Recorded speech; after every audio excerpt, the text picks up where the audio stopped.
Welcome back, everybody, to the Beneath the Hat podcast. I'm one of your hosts, Mr. Nate Jackson, and we have the two other co-hosts here, Miss Lena Rangel, Hey guys, so good to be back.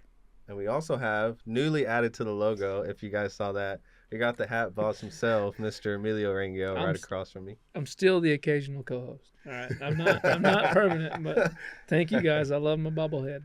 Oh yeah, but yeah, today we're really excited. We have one of our good friends and one of our favorite guests that we've ever had on the podcast. And is this your first podcast?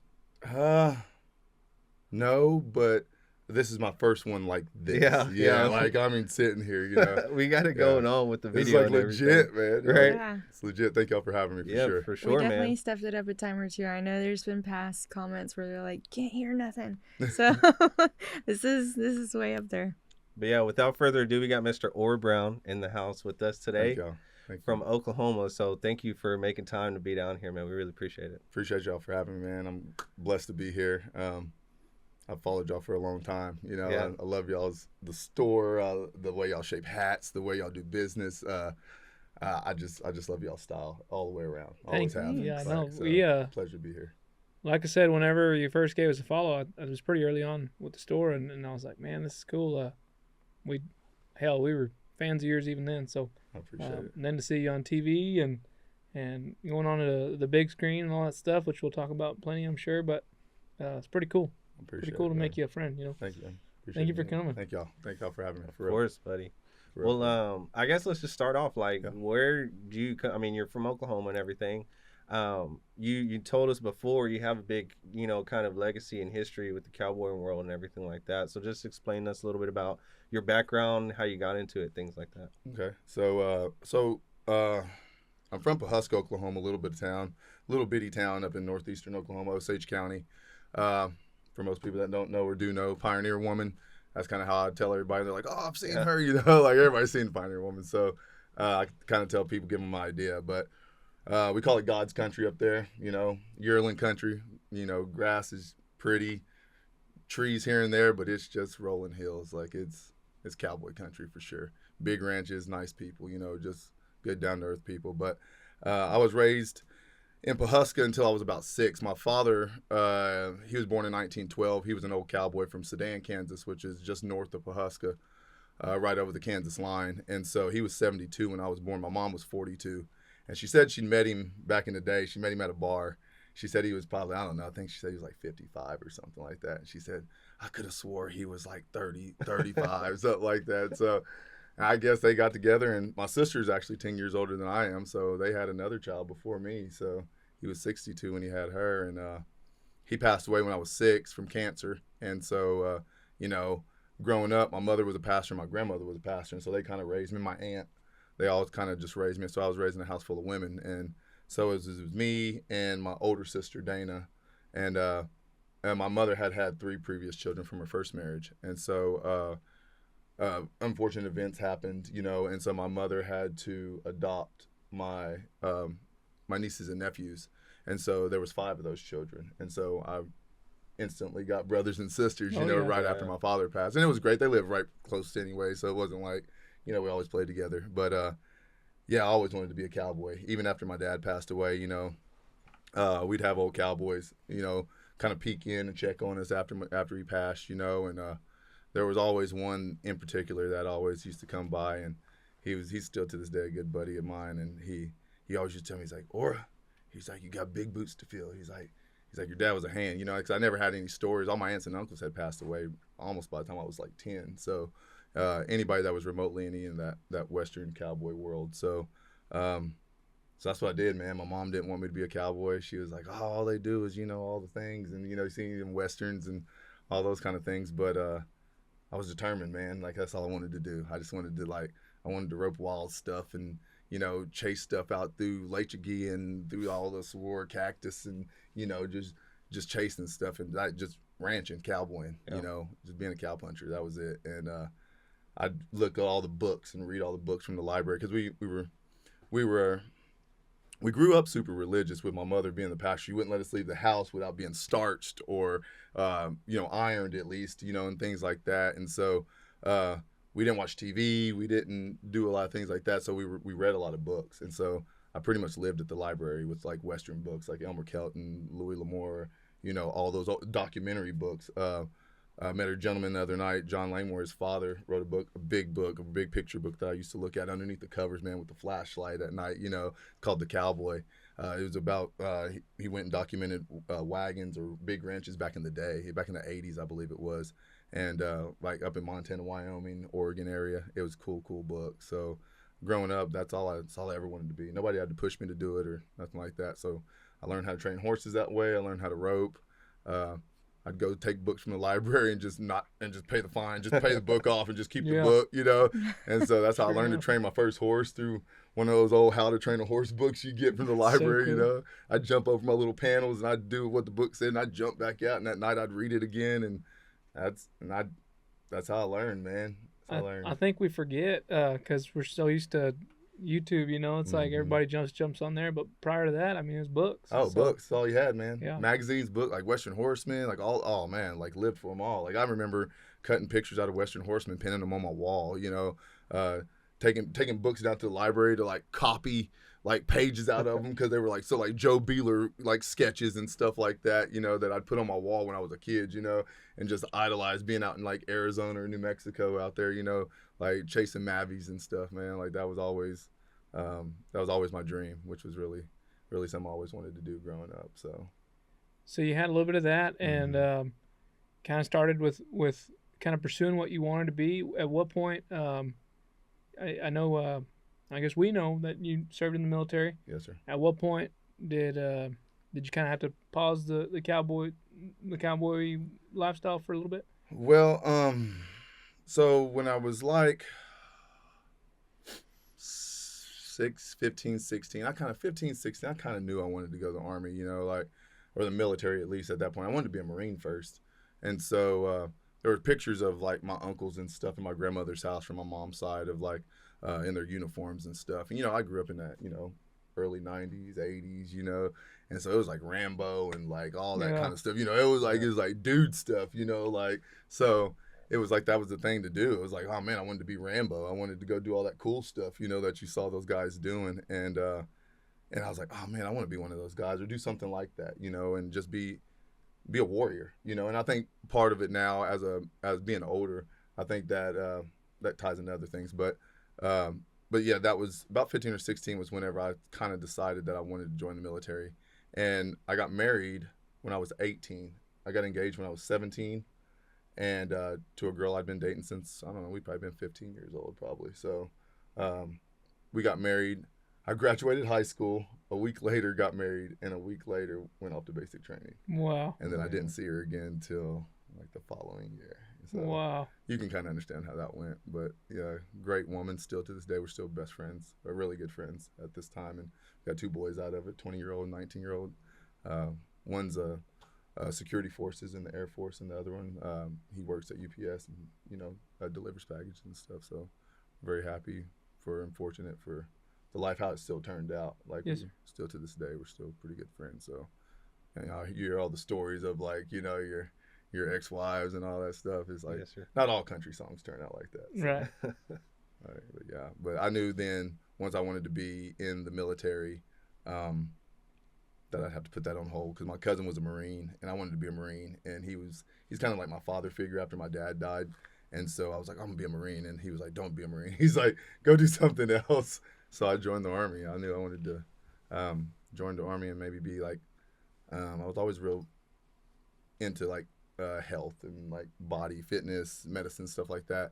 And so I kind of wanted to be a medic first, and I wanted to go in and like maybe be something like high speed and be like a medic at it or something like that. But the recruiter told me that Ranger Battalion was taking light MOSs, like mechanics and other stuff like that. And I was like, oh man, I work on cars and stuff. I was a young kid, so I chose to be a mechanic to try to go to Ranger Battalion, see if I could become a ranger or something. So yes, sir. So that's how I knew. But I knew then I was gonna have to put it on hold. But I was okay with it. Right. It's part of the dream, Yes, sir. And how long were you in the military? Wound up serving a total of 7 years.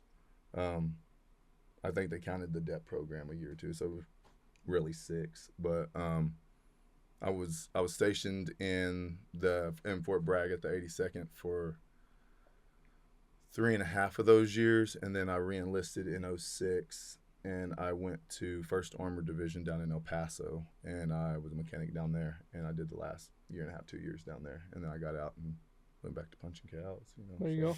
I was kind of set on it, like, because I kind of wanted to achieve my dream, and it didn't happen. That dream of I wanted to wind up being like a special forces, like a team guy, special forces medic, and man, and I'm not even gonna bullshit you. Oh, sorry, I don't know. No, that's fine. Sorry. Sorry, I don't know if we can. Yeah, Go No. it'll just have that little E next to the episode. Sorry, yeah.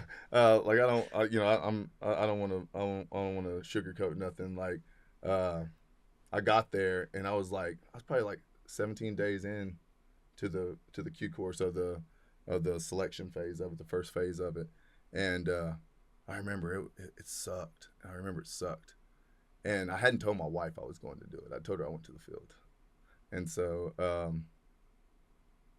it kind of came around that all the things, and so I think I used that as a reason to quit, even at then.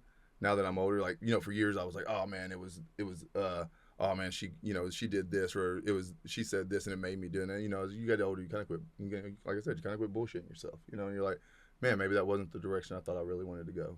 Because if I would have done it, and so, but it beat me up for a long time, for a long, long time.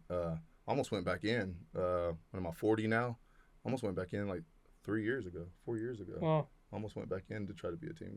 It ate on me that long. Like, wow. It was like I didn't get to do the dream, Right. Like that's what it's always been for me. This whole journey of life, that's what it's been for me. It's like, I think it's all, we're down here just experiencing it and just live it, like live what you want it to be, Yes, sir. So that was my dream, and it kind of felt like I shortchanged myself, and so Yes, it was sir. something that really like messed with me for many, many years, but luckily got to figure that out with myself, and Right. here we are doing Yes, sir. miraculous things today. So Oh yeah. Well, then, I'm gonna keep asking the questions if y'all keep being quiet. I So- like listening to him talk. Y'all go ahead. so you're out of the military and everything, then you go back, to ranching and doing Mhm. all that kind of stuff. And when did you kind of figure out? Did you know before you got out of the military? Okay, this is what I'm gonna do for the rest of my life, or what, was like that ranching? something? Yeah, or just cowboying in general. Whenever you got out. Man, like I said before, I wanted to be a cowboy my whole life. Like no joke, man. Like, I'm not even playing with you. It wasn't about money. It wasn't about, I would have done it for free. If I could get away with eating and surviving, back then, that was my mentality. It was like, man, I'd do this for free. And still to this day, I still do it for free half the time, just because I love it, but it's, but even then, I knew, even once I got out, because that's the whole reason I moved to El Paso. Because once I felt like I had shortchanged myself on that dream at Bragg, that was right about the time I was starting to re-enlist. And so I could have stayed and maybe tried it again. But it was like I was so, I was in such a place in my head at that moment that I was just like, you know what?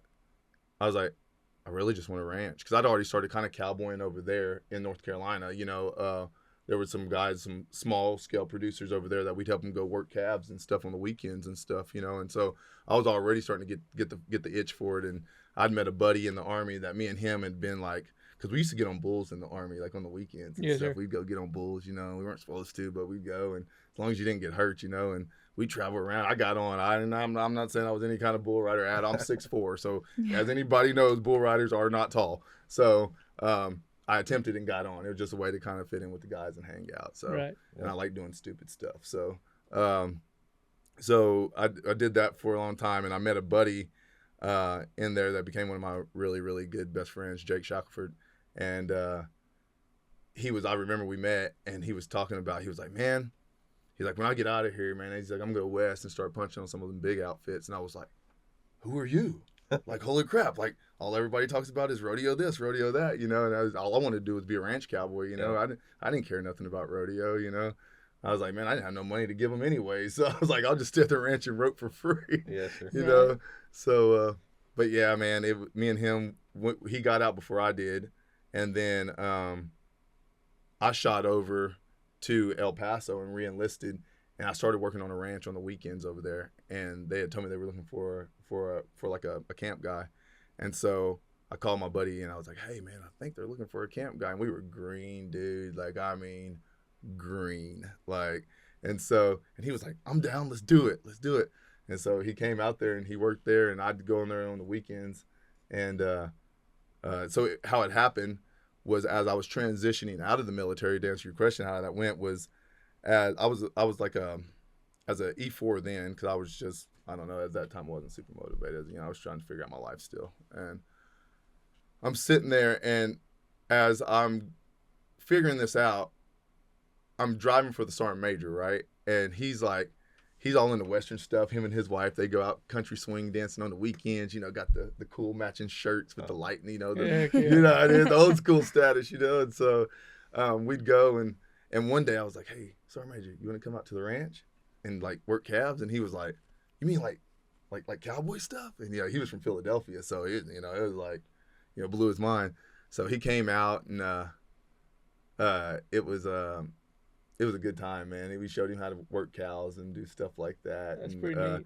And he had a good time, man. So after that, my job was pretty easy. Was that ranch there in El Paso, or more towards like Van Horn or all It was, that stuff? it was. So no, it was on the other side, towards going towards Cruces. Okay. And so half of it was in Chaparral.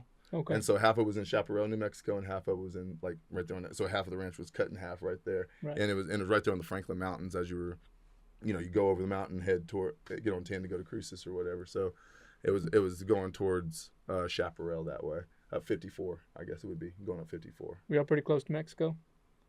Yeah, I mean, you know, every morning you take, what was that, 10 that goes through El Paso? Yeah. I remember I'd see this lady like when I'd go to work some mornings. So if we'd be driving down 10, like if you went there early in the morning, I'd always say, because sometimes those were back in the day, you know, you'd be coming home from the bar or, you know, whatever, you know, late nights, and there would be this lady. I remember I'd see her. She'd have this burro, and she'd have like stuff on it, like crates on the side of it. And you just see her walking down, and this is right on the other side of the river. I'm like, holy crap, man, like that would suck, you know, to be like this close to being that fortunate of maybe having a different life, or maybe if you didn't want to, maybe they don't want to. I'm not going to say that, because maybe they're like, screw that, you know. But at the same time, to me, I was just like, man, those people just like living a whole different life right there. And like, I don't know, it just makes you feel a certain type of way. It makes me feel a certain type of way to see people live like that, and you're that close, Yes, you sir. know. And yeah, it's just, but that's, you know, that's just how that is. That's how the world is. But it kind of sucks on some things. But knowing that's how, whenever I knew towards the end of that, I was like, man, I was already transitioning my mindset into like starting to become like cowboying, because I was starting to go on the weekends too. We'd go like hang out with guys on different ranches over in like New Mexico and stuff like that, and we were meeting other guys, you know, and meeting actual like hands and stuff. And so my mindset was kind of transitioning out of the military into, I guess, civilian life, as you would call it, but back into that cowboy mentality, the dream, as you know. Yes, sir. The dream. So that's how that worked. So, go ahead. where on the timeline do you take an interest in movies and acting? Oh, that goes back. That went back to like when we were kids, because I had brothers and sisters that there was like, and we took in foster kids, so there was like anywhere from 7 to 10 of us in the house, you know, just kids, and then you had 3 to 4 adults, 3 adults sometimes that would live, like my mom. Sometimes they may have a friend that needed help, you know, and they move in for a little while and they move out when they got better on their feet or something, you know.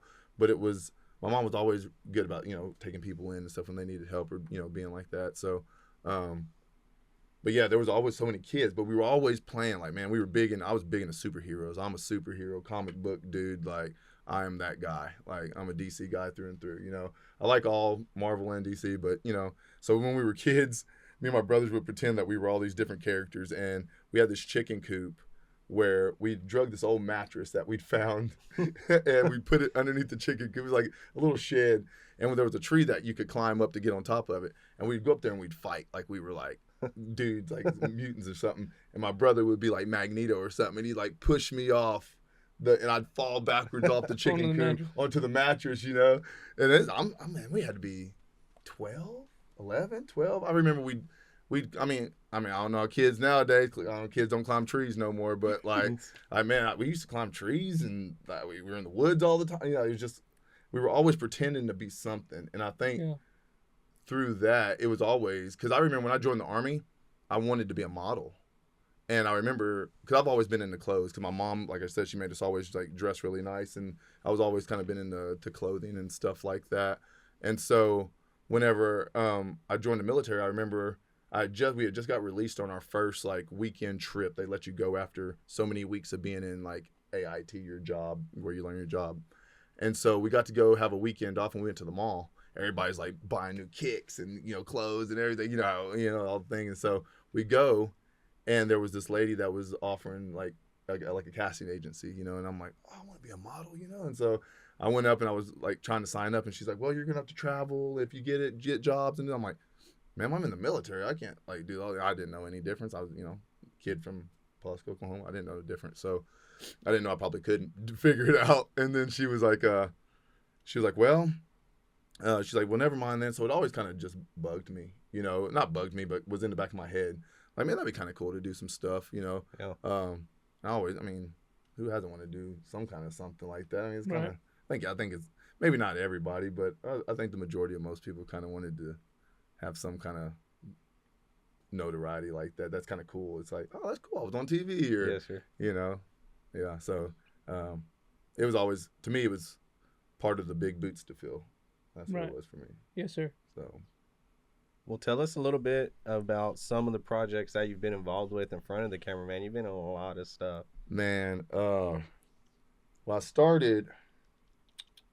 Okay, hold on. You gonna go back? I think we should go back. Okay. Go back. Because when do you get the call for the Ultimate Cowboy? Oh, okay. Because that was kind of, was that the start? No, that wasn't even the start. The start was I was at the ranch when I got the call to go work on a movie as a wrangler. So, I was working at a ranch in Oklahoma there. I'd been at it for about 6 years or so. And so, I now find out, now that I'm in the industry, I know the people, whatever, a buddy of mine that calf ropes turned down the job because he wanted to go calf rope. And so they were needing, and then I'm just to be honest, we're on a podcast, they needed a black dude that could walk through a cotton field and work with animals, you know? And there wasn't a lot of, they didn't know, I guess there were not a lot of people that they knew at the time that was available or did it. So, and he kind of threw my name out there. He's like, hey, I know this guy. I see his Instagram and Facebook. Looks like he punches cows or something. He knows horses and stuff. And so I think they needed a wrangler too, you know, and so that could also help with horses and go on set. So that's how I got the job. So a guy called me and he was like, man, he's like, dude, I got your number from this gentleman. He's like, would you be interested in working horses on a movie set? I'm like, that's kind of cool. Heck yeah. Like, who wouldn't want to do movie stuff? You know? And I was like, well, what do I got to do? You know? And so he's telling me all the stuff you got to do on you know, working with the horses. And it was like taking care of them, make sure they're fed and, you know, properly taking care of all those things. Make sure that so the animals don't get hurt, because most people on set aren't, once you do so many takes, you start to get complacent. People start to get complacent. They stop watching where they're walking, or everybody's on their walkies or doing something, you know. So it's just sometimes you have people that, you know, so it's you protecting people from walking into the horse that don't understand animals, or and so it's your job as the wrangler, the wrangler, I guess is what we're called, that have the knowledge of animals to be able to protect the animal and the people on set. Right. And so so that's what that's the job that he offered me. And I was like, man, this is cool. And I was like, well, what kind of job is it? He's like, well, man, he's like, it's down in Georgia. He's like, you'd have to be gone for 9 months. And I'm like, dang, dude. I was like, I manage this place. I can't leave for 9 months. Like, no.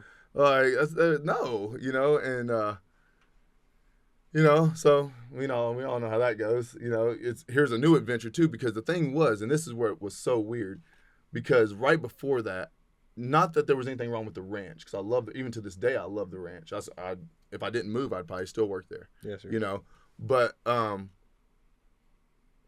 was burnt out because I'm such a drifter, man. Like I get bored real quick, you know. So like I'll do something for a little while and then, I got to try something else, you know. Like it's all an adventure to me. It's just all adventures. It's all it is to me. And so I was already looking I'd already got certified to become a personal trainer, you know, and I was like, I had a couple of clients, and I'd go ranch all day, and then in the evening I'd go to the gym, and I'd go work out, and I'd work out a couple of clients, and I'd come back home, and then get up the next morning, catch horses, do it all over again. You know, it was just like I was just looking for something new. Right. And just about that time was whenever that guy called me. I mean, it was just like, it was weird.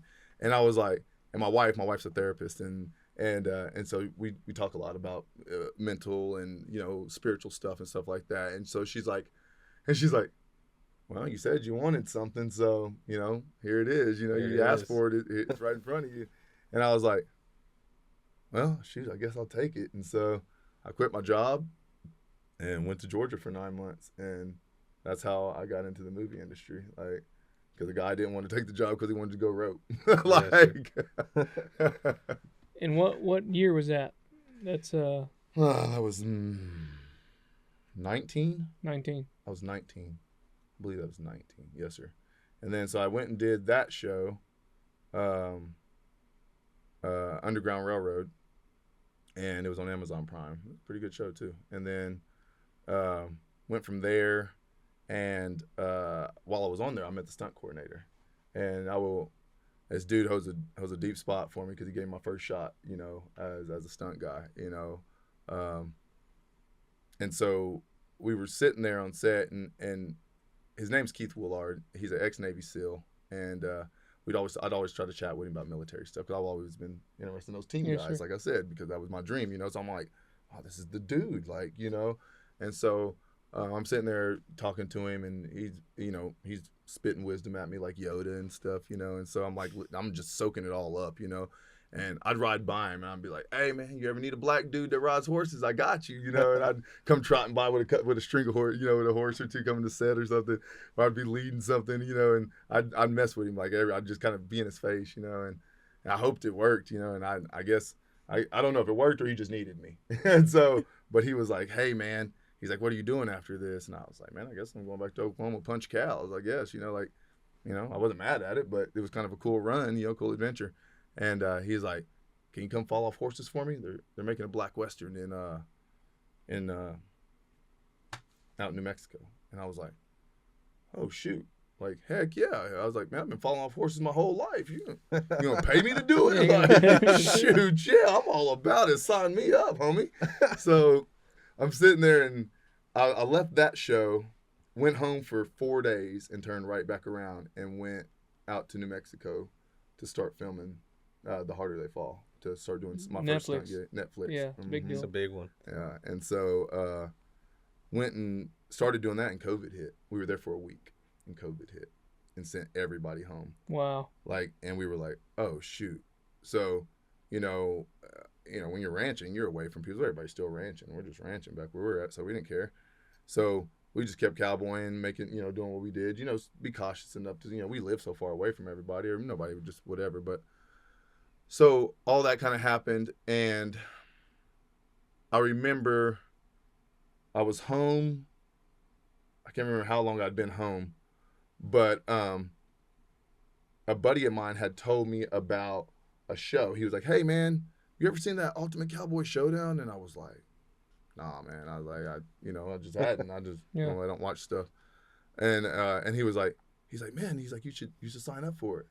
I'd be like, that's kind of cool. You know, I was like, you know, I grew up watching all these Western shows. I was like, man, that'd be kind of cool. Just throw it out there. And I'm like, big boots. And I'm like, I was like, I got you, Dad. Checkmate. You know, like, and so I'm sitting there, and that's what I do. I go and I sign up for it.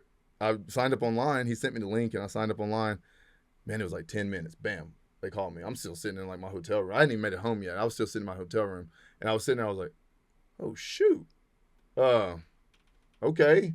And they were like, hey, Mr. Brown, like da da da. You know, they're talking to me and asking me all the questions. Can we do a Skype? And you know, I'm like, I'd never done Skype before, none of that kind of stuff. And I'm like, so I'm I'm calling my buddy to figure out how to do Skype on the computer and all that stuff. And so we had a meeting, and they accepted me. And so that happened. They were like, they're going to let us do it because it was way outside, out on a ranch, way out in the middle of nowhere. Yeah. You know, so we were able to do it. And so we were allowed to do. They gave certain movies permission to do stuff like after so long, you know. Yes, sir. And so that's what we did. We did that first, and then right after that, I hadn't even got done with that show, and I went to Ultimate Cowboy Showdown. When I got sent home, I was home for maybe, I don't know, 2 weeks probably, and they were like, "Hey, so they're starting this movie back up in Santa Fe. Would you like to come back to work?" And I was like, "Oh, yeah." So I got to go back and do stunts again. So that's how I got my first stunt gig, man. Like, Man, that's thanks so to a cool. guy wanting to go rope and Keith Willard, you know, taking a chance on me. Taking So, a chance. What season was that on the Cowboy Showdown deal? Season 2. Season 2. Yes, sir. I was pretty. I Season mean, 2. that show kind of came out of nowhere, and it was Kind of blew up. pretty good watch for a It second. was, I man. guess it's it was. gone I wish away, they would huh? have kept doing it. Yeah. Like because there's so many hands out there, man. Yeah. Like so many hands. They could have kept that show going for a while, Right. man. Like, Yeah. there's so many dudes and women. Like there's so many women that are Yeah. hands. You know, like shoot, I even submitted some. Like I was like, hey, y'all, for the next season, you need this woman. You know, she's a hand. You know, Yes, sir. and you know, so it's like there's so many people that could have kept that rolling, man. Like, but What was your favorite deal about that deal? Like when you got to go over there, what was your favorite person, or maybe the favorite situation? What? well, I mean, we all, you know, rest in peace, Jackson Taylor. You know, Yes, but we all know Jackson was a lovable dude, man. I've known Jackson. I went to college with Jackson. Well, lived in Clarendon and worked with Jackson. We worked at the feed yard in Clarendon when I went to Clarendon for that ranch program out there, and so I met Jackson out there. That's when I first met Jackson Taylor, and so we ran around cowboyed together, and you know had a good time with a bunch of old cowboys out that way. And then I showed up on the show that morning. I remember I was jumping my horse out. It was early. It was still dark. I think it was still dark. I was jumping my horse out the trailer. I just heard these spurs coming. And I heard him say, "Oh, heck, they let anybody come in here." And I heard the voice, and I was like, "Oh, I know that voice." And I was like, I looked up, and there's Jackson Taylor coming to me, you know. And I was like, "Oh, crap." I called my wife, and she was like, "Oh, you're in for it." She's like, "That's going to be a fun time." So the funnest part, I think, was like, man, the funnest part to me, period, about just cowboying is cowboying with cool people. Just Yes, people sir. in general. Like, I like everybody. I try to like it. I'm one of those guys that I'm an optimist. Like I think everybody's good till you do me wrong. You know, I don't care what you done to him or her or what. I don't care. You didn't do it to me. So Right. you know, I think everybody's good till you know, like I said, hurt people, heal people. Right. You know, that's what my wife says. So I truly believe that. But man, yeah. Sorry, I lost my train of thought on that one. No, man. But, Yeah, you're that's good. Yeah. that's really awesome that y'all got to spend so much time together Yeah, prior to. yeah, thank you. So me and Jackson, like I said, I've known him since college, and to Cowboy with all those people were just like I love meeting new people, and so to get to Cowboy with different type of people from different. I mean, even at the caliber of hands, everybody was at different levels of hands, but everybody just did stuff different too because you were from different parts of the United States, you know, and it was Mhm. cool to see. All those different ways of cowboying. You know, I've never been, you know, there's always been that whole stigmatism, you know, buckaroos and cowpunchers and all that kind of stuff. And man, I was like, man, we all do the same thing. You know, we just do it differently. I look at it kind of like, you know, race or any other thing in this world, you know. We all do this. We all bleed the same. We all do the same things. We all go through the same. We all have our own traumas and loves and hurts, and we just go about it different ways and believe different ways about it. So That's right. I believe that, to me, I think all that tied in. To me, that's how I kind of look at stuff in life, man. One of the things that going back to the first big gig, stunt guy. Mm-hmm. I guess before I go into that, one of the biggest things, but whenever you followed us and we followed you right back, it was just your hats. You always had this just real old school. I mean, you could take a picture today and it would look like 100-year-old picture because you wore the 3-piece suits and you're cowboying outside. You know, it's. I was like, man, that's cool. I always wondered, it's like, why don't we try that style again? You know, and I guess not enough people are brave enough to. Man, I don't know. I've always been like, even with y'all, like whenever I first saw the logo, you know, the shape of the lid, I was like, oh, that is sick, tall crown, like it's got the swoop brim, like that's my stuff.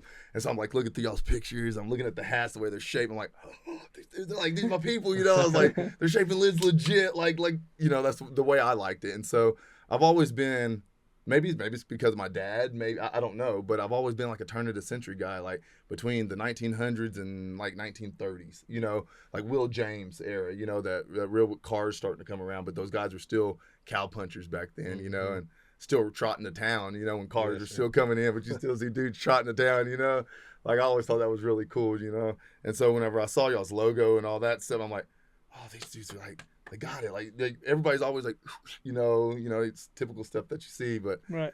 I don't know, y'all were a little different, man, and it caught my eye. It really did. And then after I actually, we got to meet and everything, it's just flourished, man. But the style itself came from my mother being so like, stickler on how you dress and all that. And I'm just always liked, honestly, the reason we went and fed today and all that kind of stuff. So normally I'd be like, man, really like comfortable for me is like slacks. That's comfortable for me. Like it's like they're baggy, they're airy. I can just like sit my legs open. You're just kind of hanging out, pair of Sperry's on, and just like rock it. Yeah, sure. And a little thin shirt if like that's. It was always, but to me that was always, I don't know, always because I'm just gonna say it, man. As a black man, for me, growing up, it was always more of like, and I don't want to bring it about race, but for me it was more of, hey, you only have one chance to look a certain way. People are going to take you a certain way by the way you're looking. And that could be, I guess that could be about any culture, race, anything. Yeah. But for me, it was brought up for me as my culture. So that's why I say that the way I say it. But, my mom was always like, people are going to respect you by your parent. First, they're going to give you that first analysis by what they see. Even if that's not who you actually are, you can at least get your foot in the door as an opportunity or make somebody feel more comfortable to break the ice to talk with or make somebody just feel more comfortable in general. And so it was always, for me, it was a self-pride thing too. And I just felt better. Like my mom always says, she's like, you look good, you feel good. Oh yeah. Right. No, and yeah. so that was always my thing, man. Like it was always more of a mental thing for me. Like if I was feeling down in the dumps or I was feeling like crap, I'm one of those guys. If I'm feeling bad, I go take a shower, and it's like a reset for me. Wow. I'll go take a shower. I'll get out, do my thing, and I'm like, new guy, let's do it. Yeah. We're back in the game. If something if the day just didn't go good or something, let's wash it off real quick. We're just gonna call it good, and we're back in the game. Sure. And so for me, that's what the whole style and reading the books growing up, reading those like Will James books and the Conagra movie that I loved growing up, big crown hats, suit jackets, where they were really wearing suits in those movies. They'd be wearing those old suits and they just put leggings on over them. Yeah. And they just had the suit jacket on still. Took the old bolo off, and it was just what it was, And I was like, oh, that's cool, man. Like, it was still like, they were still ranching, but they were classy. Yeah. It was, people romanticize ranching so much and stuff like that, and all that kind of stuff. But it's like, but even seeing, to me, that was romanticized to me, like the classiness of the dress. But they were still... They were trotting miles, checking fence, pushing roping sick cattle, but they were doing it all in like a 3-piece suit, and like nobody ever really thought of that back then, So that was kind of where the style came from. But apart from being, like I said, kind of a cultural thing, I think it's sad that it's kind of an old world thing. Like my parents too. They always told us to how you present yourself is really important. It's not that we're trying to be better than anybody, but if you don't present yourself as a professional, why would they respect you? Why would they take you seriously? Yeah, exactly. Why would they take you seriously? And it's I think that's a really good point to think about. Is I guess whenever I started the store, or prior to that, I was going to Vegas to shape hats for one of the American kind of sister companies, and I met Keith Mundy. And he said, well, the thing about you is you're young, man. Nobody's going to trust you because they're like, what's this kid know about hats, He says, so you're going to have to sell yourself before you sell the product. Like, make sure to be sharp, and I think that's what our parents always try to tell us. Like, yes, sir.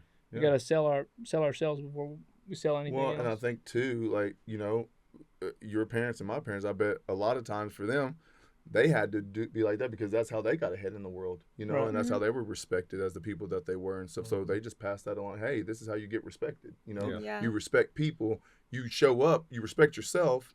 So people respect you, you hold your boundaries, set boundaries and all that kind of stuff. but looking a certain way, acting a certain way, you know, by giving and showing respect to people are going to, most times, people are going to give you that back. Yep, I think absolutely. most importantly, because I guess we show self-respect in a Mhm. sense. So it's like, okay, if we want to be a slob and we want to be lazy, well, what's to them not treat us as such? You Sir, know? Yeah. for sure. Whether For it's sure. a stereotype thing or not, I think the saying is don't judge a book by its cover, but at the end of the day, people do. Yeah. I mean, we all do it. So, I remember, that's what I thought about our parents immediately. My parents were always like, brush your hair. And to this day, if I go up in my parents' house, my dad's like, so you didn't brush your hair today? Mhm. Even if I did or not, Yeah. he's just keeping me in check. Yep. And I think that's also kind of I guess kind of where you kind of come from in your style and everything. It's kind of just a true ranching, old style, cowboy mentality. You take care of your stuff, make sure you have good quality stuff, Yes, sir. and that stuff's going to take care of you, Mhm. just kind of the same kind of deal where you take care of yourself first, you respect yourself first. Yep. Whoever you come into contact with is going to feel the same and have that same respect for you. And I think what you said and what Emilio said also, how you respect yourself is how Mhm. everybody else is going to, appreciate and respect you as well. And I think that's just part of, that cowboy mentality, Yes, sir. that especially the turn of the century. For sure. I always remember Monty Walsh, Mhm. yeah, one of my favorite movies, and it's just that same where you see cars coming by as guys are Yes. still riding to Yeah. town, all those guys, you saw that wardrobe and everything, and when the Cowboys show up, they're gonna look sharp. They just They're look gonna sharp. look a certain way. They're Mhm. gonna have good stuff, good quality stuff, And they're you going to be know. respectable. Exactly. But they're going to be firm about what they believe in. Yes, You sir. know what they believe in, Mhm. what they believe in. Like their ways are their ways. They're not hurting anybody. But Yeah. don't come mess Yeah. with people whenever there's no reason to mess with nobody. Yes, sir. I think Yeah. another neat component of it is the confidence, because I think anyone can wear anything. It's just about how you rock it. It We is. get people that ask all the time, they're like, well, what hat shape would look good? Any hat shape. It's just how you go about Mhm. standing Yeah. up straight, I guess. Yep. Yep. Yeah. I try to tell people all the time. Y'all know it's like, I don't know, your lid's like it's like the Superman suit. You know what I'm Yeah. saying? It's like, you open it up. It's like, man, it's like every morning, you get up and you put your lid on and you're just like, Let's go. let's go. Yeah. Let's Go. get it. Well, Like, then let's even get for it. you, like even before we met and everything, I've been following you and everything, and I saw the movies and the films and stuff you were doing, and watching those, I could pick you out by your hat. Yes, It's so yeah. unique, and it's so put together, and it's so different than what you see in the mainstream media. It's that true cowboy look. Even when I try to do, even whenever they, and I don't know, even when they normally like wardrobe, they'll be like, oh, you can do, Yeah. man, if you want to do something to your hat, I'm like, ha ha, sweet. And I'm like, And that's really where I was going with this Yeah. was back to that first major project as a stuntman. uh-huh. They put you in a hat, and there was a little bit of knocking heads there, and it's because of your eye for detail and the hats that you like. Tell us a little bit about that situation, if you can. Man, I don't, and I don't know if I can go into that one, but I'll give you a gist of it. It was, I started the show, and like I said, I'm green. I'm dumb, green. I don't know anything yet. So I'm a kid from Pulaski, Oklahoma. It's like, let's do it. And so I show up, and for me, the wardrobe didn't seem correct, just for me, because I come from Oklahoma. Yeah. Like I said, I grew up under the covers reading the books, and but like I didn't know what the script was. I didn't know any of those things either, and but man, it was not very, I should say, I don't know, I'm not gonna say professional, because it wasn't like an argument or nothing like that, but it was, I definitely probably stepped out of my place as a new guy, to somebody that was so veteran in the industry. But in that moment, like I was so proud of the project that I was on, because it was like, oh man, here's a black Western that's like, yeah boy, like we got one. That's right. Like we got one finally. Like we finally got one, And man, it was beautiful, but it was its own style. It was still its own style. And I love that the way they incorporated all the legends into it, Right. Because even though, it may not have been historically accurate, stuff like that, I still didn't grow up seeing anything with black dudes rolling around on it. I grew up on Bonanza and Gunsmoke and And not that I cared that they were white. I thought all cowboys were superheroes. Everybody was, you got on a cowboy hat. It don't matter. I didn't see the color underneath it. I was looking at what style of hat he had on. Like, I'm like, oh man, he needs to shape it. He looks so much better, Right. No, Like that was me. 100%. I never cared what the color of the face was, Yeah. dude. It was like, okay, what's he wearing? Like, how's his leggings hanging? Like, how's his hat sitting on his head? Or is he trotting right? Or is he, like in my head, I'd be looking at those things, watching those shows, and even to this day as a stuntman, I didn't know, like, a lot of the guys that I work with now, that was a lot of their family and stuff like that, and it was so cool to get to see that, but that whole first job, that was a big experience for me, because it was like you said, my eye for detail. Yeah. I was hoping I was going to get something like tall crown pencil rolled, like legit. I mean, and the outfit itself for what the movie, the dynamic of the style of movie it worked. It worked great. Yeah. Worked great.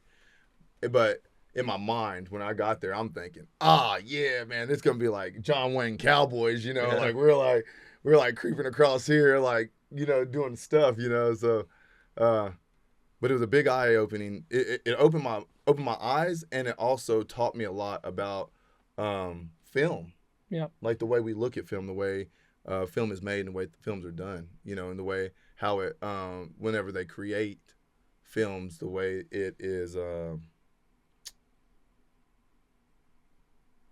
not promoted, I want to say, but whenever it's made, how it's made, for who it's made for, Yes, the demographic or the type of people, it helped me understand a lot more in that, so I could respect it more, instead of coming in and being like, oh no, man, I'm that's stupid, or that's not right, or I'm like, because it's all about, like, it's about anything else. It's like not putting yourself in a box. It's about being open-minded, right? And so it's like, man, I could be super pissed, and be like, man, like, this is like degrading everything that my dad and grandfathers and all that stuff, punch cows for. But at the same time, it taught me how to be open-minded enough to see the other side of my culture, in the side of, like, the urbanized side of my culture, and so I can respect it, I don't know much about it because I didn't grow up like that, but I can respect it, and I can respect that, because I can tell you one thing: whenever I was young and I was a cowboy, I did not get treated the same way I get treated now by my type of people, by my culture of people. I did not. I was always, it was not the same. Now it's like, dude, you're a cowboy, like, oh man, like, like, nah, I didn't used to be that. That was never the thing. Kind of felt like an outcast, kind of, maybe. Oh yeah, dude, yeah. Like I never seen any other Black Ranch cowboys ever. Yeah. And my dad and them were all passed away, so I didn't know anybody, So everywhere I went, I was just ranching, And like I said, I didn't care. I never paid attention that I was the only black dude. Right. I'd forget sometimes until somebody would say something, and they'd crack a joke or something, and I'd be like, oh yeah, shit. Like, I forgot about that, and we'd shoot one right back. You know how it is. You're shooting the shit. So it's just how it's cowboys razzing, man. That's what we do. And so it's we're sitting there, and it's always just been a thing like that for me. Right. I've always, just kind of how I've always looked at life, man. And you know what? I guess kind of circling back on that is kind of on the hat deal was I feel the way you felt. And then we understand, like, now I understand. It's like, well, this, I always think, I kind of scratch my head. I'm like, where'd the Western go? Why'd they stop making them? Yeah. Well, they try to say, oh, because they're too expensive. But really, it's because I think the audience maybe didn't want to see it at the time because they got bored, or whatever. And then the hats that we think are cheesy are the hats the customer, the audience expect to see. You especially know that now. Yeah, because... Yeah. Y'all do. 100%. We're looking for the open crown. We're looking for the creases that were then, but the audience would see them and they're like, what the heck are they wearing? Yes, Yeah.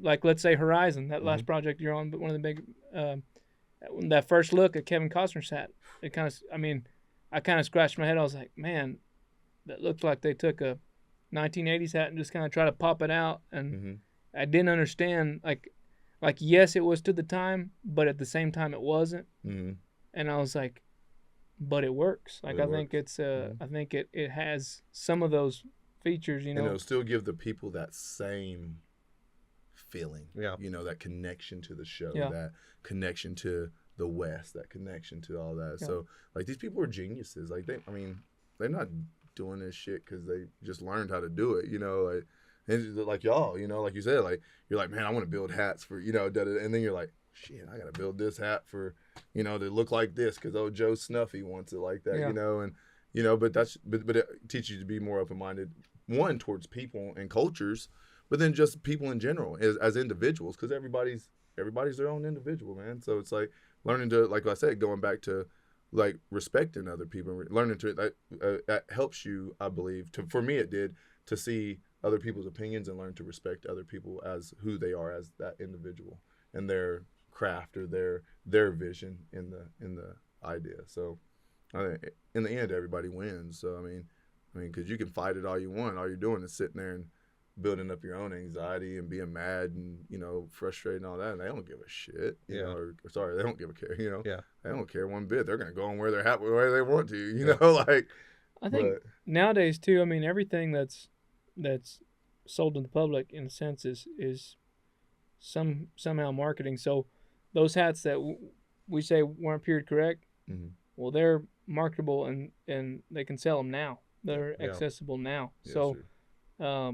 that's another way to look at it too. Mhm. It's like, I mean, what can they sell after the film Yes, is sir, done? You know, Yeah, like I said, they're so far ahead. Like, Yeah. you know, they're planning so Yeah. far ahead on things like that. You know, like I said, but for me as a young new guy, yeah, I'm just coming in there like, oh no, Yeah. and I'm Yeah. not, I don't know the game plan. I don't know because how to, Yeah. literally, you know. I mean, when it's all said and done, if you weren't doing the stunts, I mean, I wouldn't That- have cared. No, I wouldn't even been I mean, there. You know? no, but I'm saying if you're not doing the stunts, they ought to hire you as the.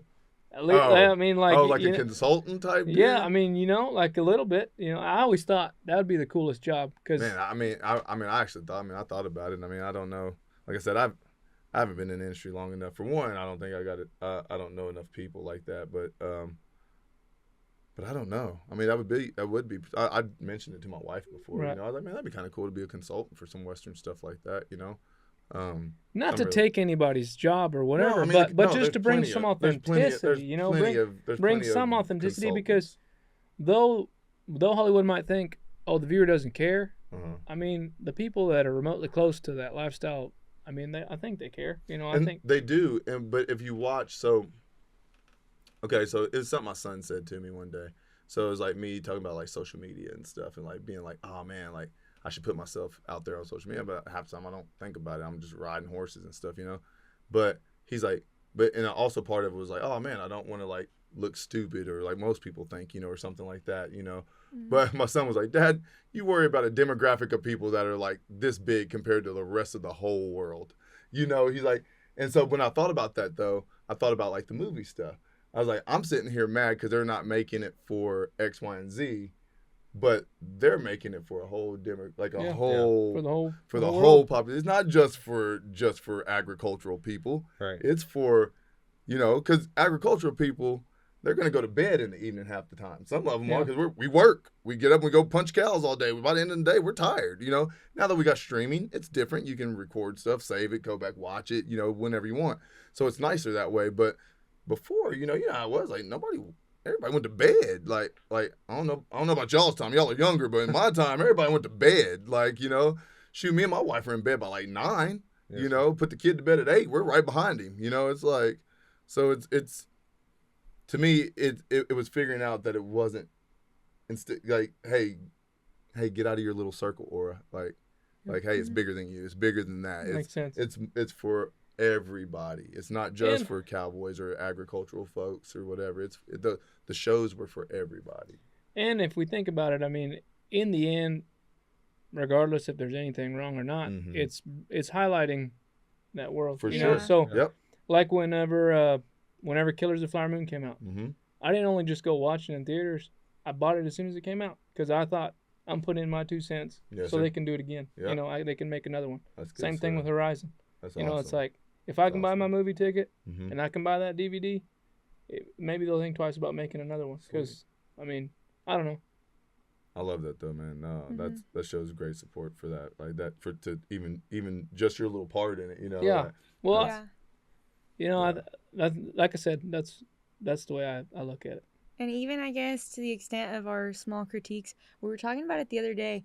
Someone's always going to think it's cheesy until it blows up. Like, Mhm. that goes for anything. Like, you were talking about the socials, or like, even just with our TikToks and stuff like that. To some regard, we felt weird being so animated behind a camera.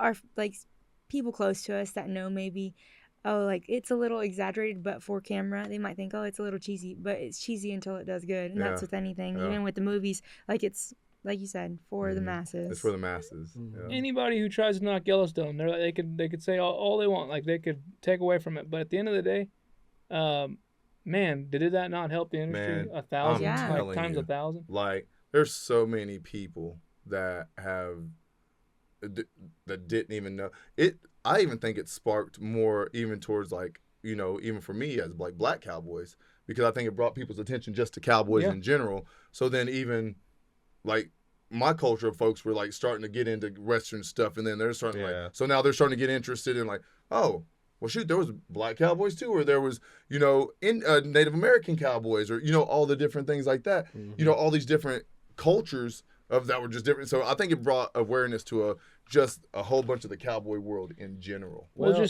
yeah, go ahead. Well, I was just gonna say, and it's also a different generation too. I mean, I'm the youngest one here. I'm 22, and there's kids younger than me that are loving and obsessed with Yellowstone. And that was probably people back, when Lonesome Dove came out, Oh, yeah. and even before that, on all the John Wayne films.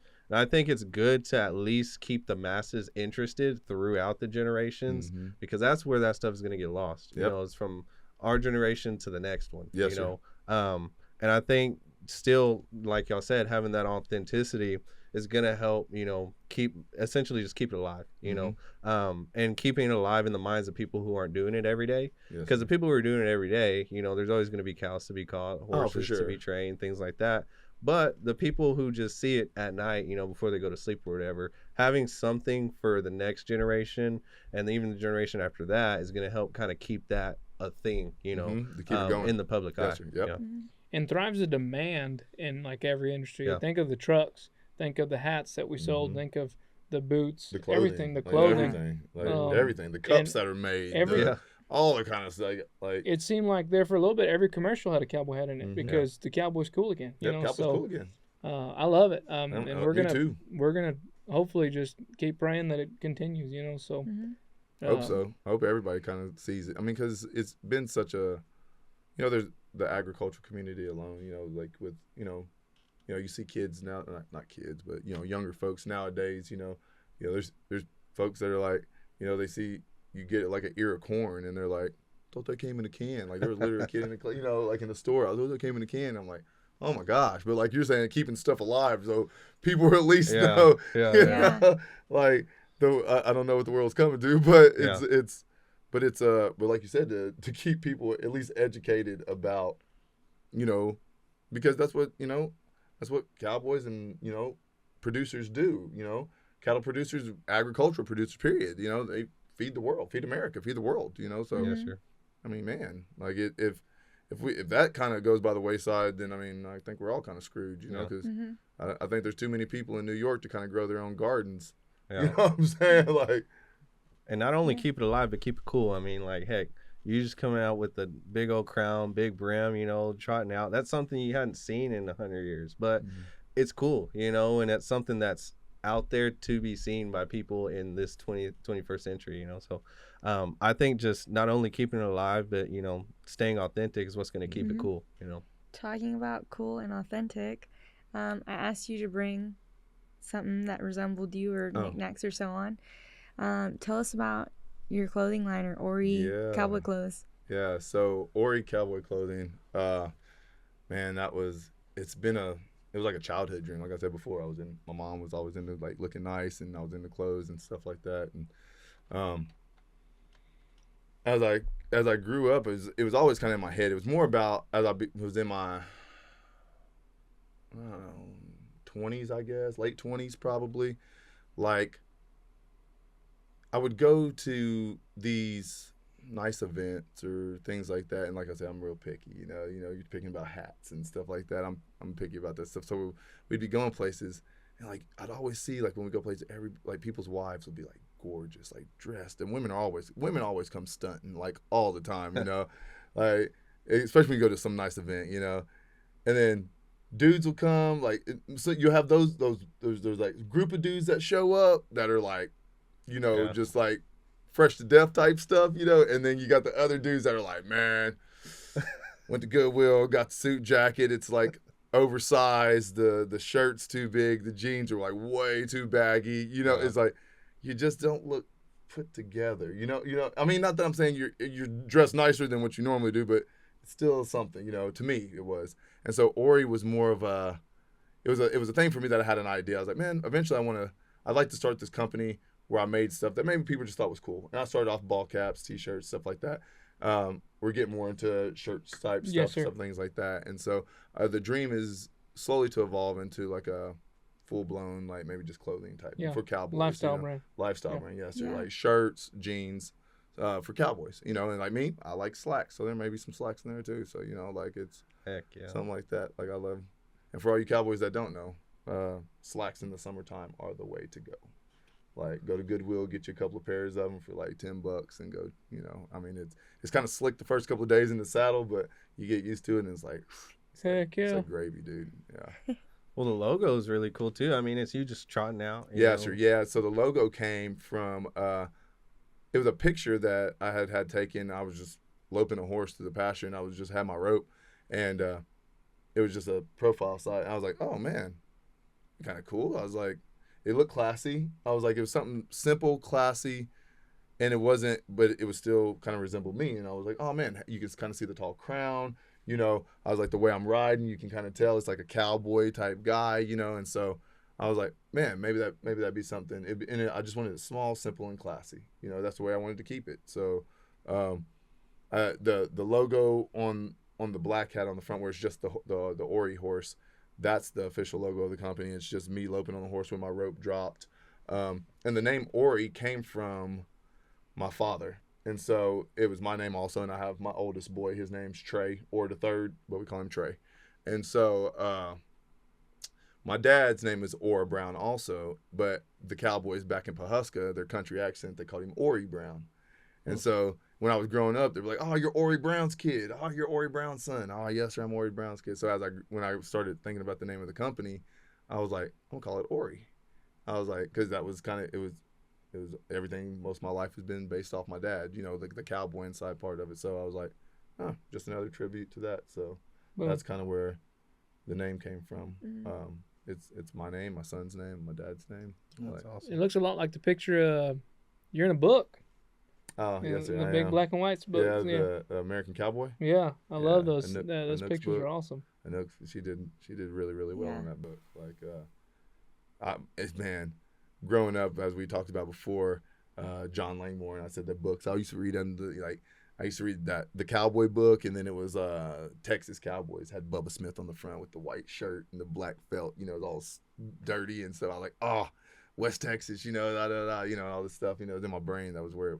It's how my mind was when I was a kid. Like, those are the things I want to do. And then I'm sitting there, and whenever that book first came out, I remember I was like, holy crap, it's like a picture book, and my wife was like, she looked at me, she was like, crazy how stuff comes full circle, huh? And sure enough. Like, you put it out there, it comes to light, man. That's so cool. And it's true. I bought one, like, same thing as in me putting my little token. I bought one for the house and I bought one for the ranch, and we just been. Heck, you gave me one. Yeah, I gave her one for Christmas. I love it. I love it because I want it to keep happening. So hopefully they keep it up. And that's how it goes, man. And it's just you just keep. I don't know. Like I said, they're all just adventures. Yeah. I mean, heck, if you want to change it one day, change it. But it's just an adventure. I was like, you believe what you believe. I don't care what you believe. Everybody just believes what they believe because it's what makes them who they are, the beautiful people that they are. So that's how I leave it like that. But everybody believes where they go after they die or what happens, or everybody has their own beliefs behind it. Nobody really knows because wasn't nobody ever there. Nobody ain't really know. But I think this whole life thing, I think it's, whatever we do here is just an adventure. I don't think there's no right or wrong to it. I think it's just do it. Like if you want to try it, try it. If you fail at it, it was just an adventure. Just keep trying, And if you don't, go on to the next one, And so I kind of see, as long as you don't hurt anybody along the way, and stay in your lane, man. So I think that's how life, to me, that's kind of how I try to do life. Sounds like every time, I feel like you can tell in the way you're telling these stories that it is just like another adventure. You're just going along with it. I'm just waiting for the next one. Yeah. I'm always waiting for the next. Like coming down here, meeting y'all. Like I didn't know. Like I didn't know what I was. I was like, my wife's like, "What are you gonna do?" I was like, "I don't know. Where you staying? I don't know. I just brought my bedroll. I don't plan any. I am the worst at planning. Like horrible at planning. And so like I said, I just kind of wing it, man. Like, Yeah.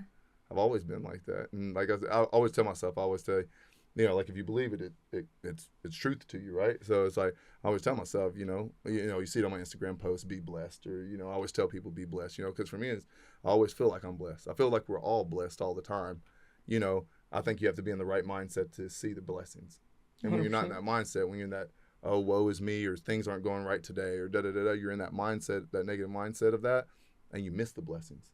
Yeah, like you miss Joe Snuffy walking by. That if you would have been in a good mood, you'd been like, "Oh, hey, how you doing?" And they might have been strike up a conversation. They might have told you some information that you'd been, you know what I'm saying? Like, to me, I think it's like if you can, and I'm not saying you can remain all the time positive, all that kind of crap, but it's like, but I think there's I think you can see.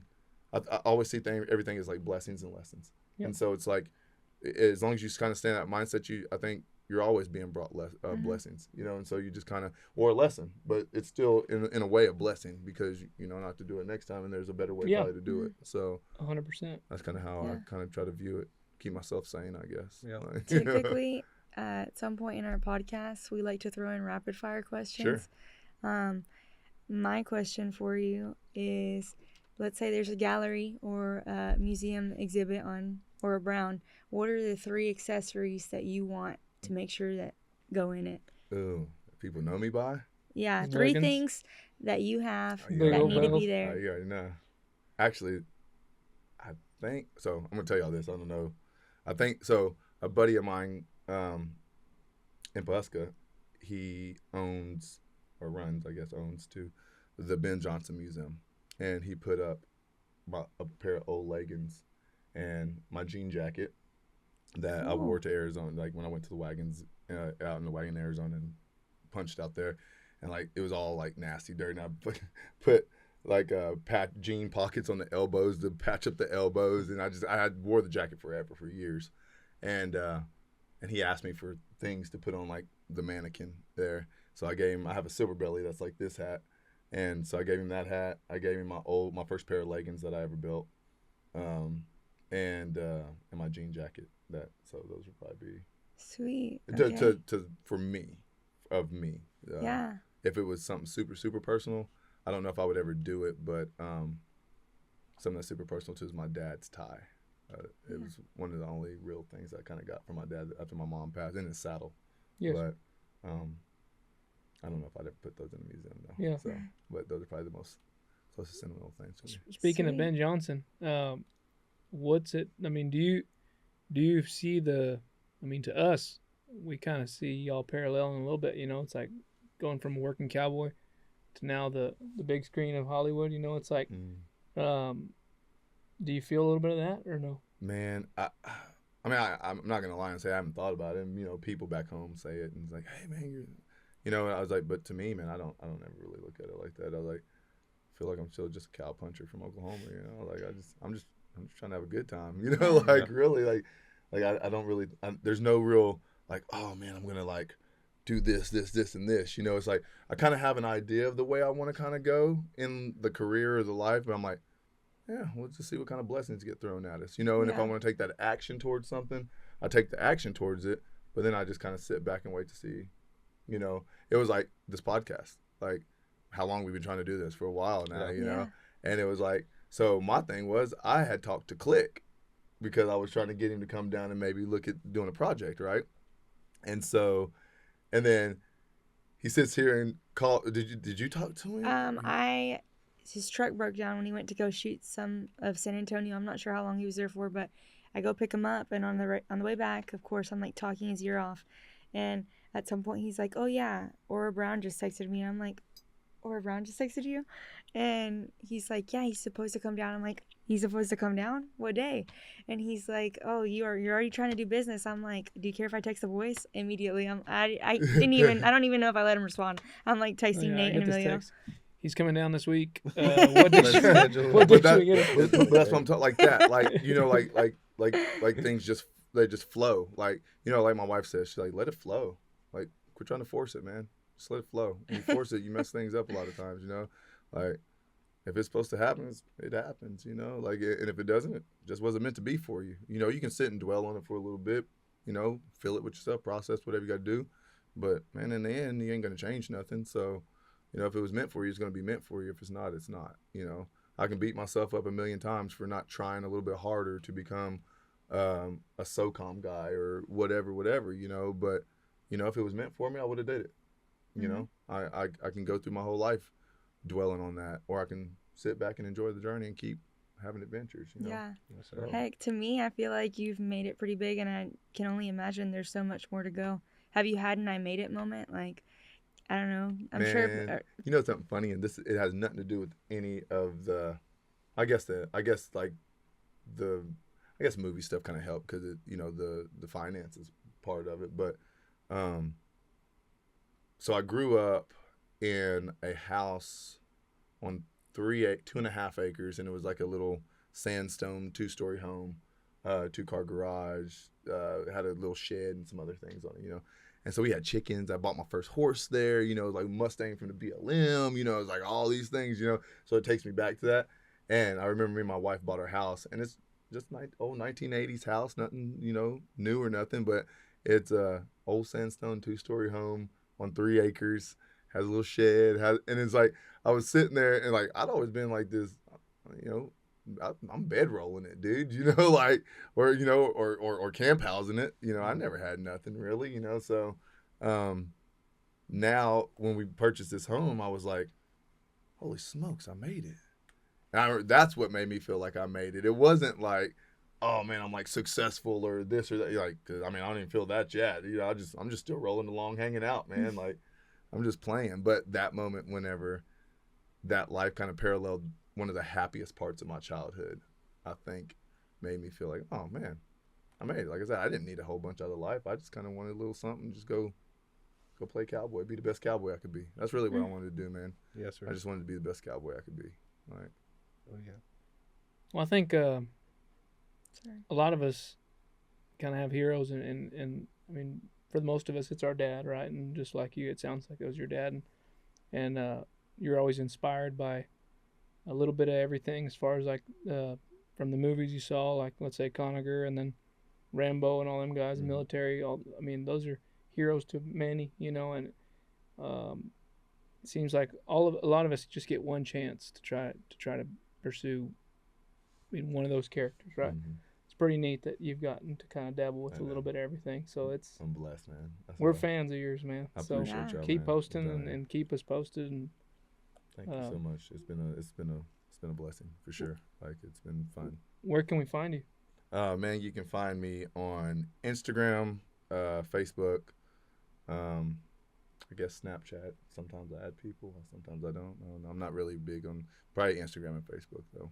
Probably those 2 places. But yeah, you can find Ori Cowboy Clothing on there too, on Facebook and Instagram, and you can look me up at oriclothing.com.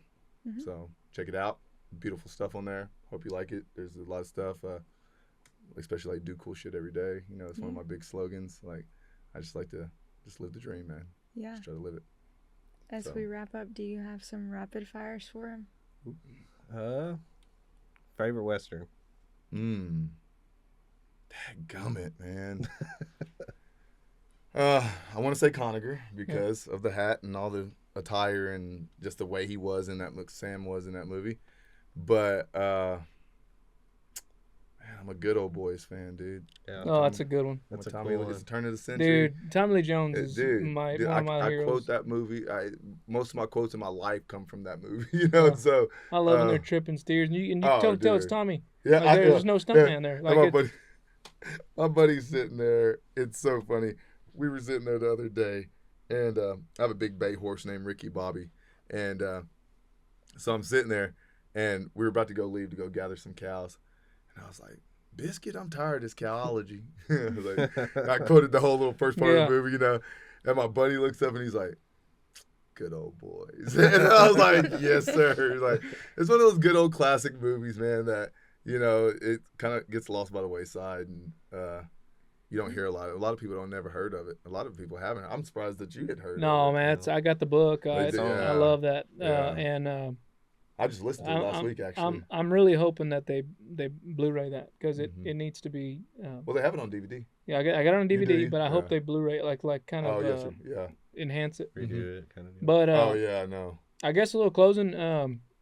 My in-law, his dad was a cowboy, and he wrote poems a little bit. And but much like him, I bet most cowboys, what I appreciate about them is no matter what talents they have aside, they're a cowboy first, and that happened to write poems. So it's like with you, it's like you have so many titles, but I bet you're a cowboy that happens to be in movies, that happens to be ex-military, and just a good person. Appreciate So it. pretty cool. Thanks for having Yes, me. sir. Thank y'all for having me. Yeah, of course. I appreciate it, ma'am. Thanks. Thank y'all. I appreciate it. Yeah. I really do. Thank you guys. Thank you guys again. Ora, appreciate you so much. Like we said, thank you for making the time to make it down to Texas, Lone Star State, to come do this with us. I know it's not easy. But yeah, I really have fun with this one. I think this is really cool. Alina, where can everybody find the podcast? More about Ora, everything. So we've got Beneath the Hat on Facebook and Instagram. You can find us on Spotify and Apple Music. And now YouTube. Yeah, with video. Yeah, and Amelia, a little bit about the store. DoubleRhatHouse.com for all your cowboy hat needs. And thanks for tuning in, guys. We'll see you guys in the next one.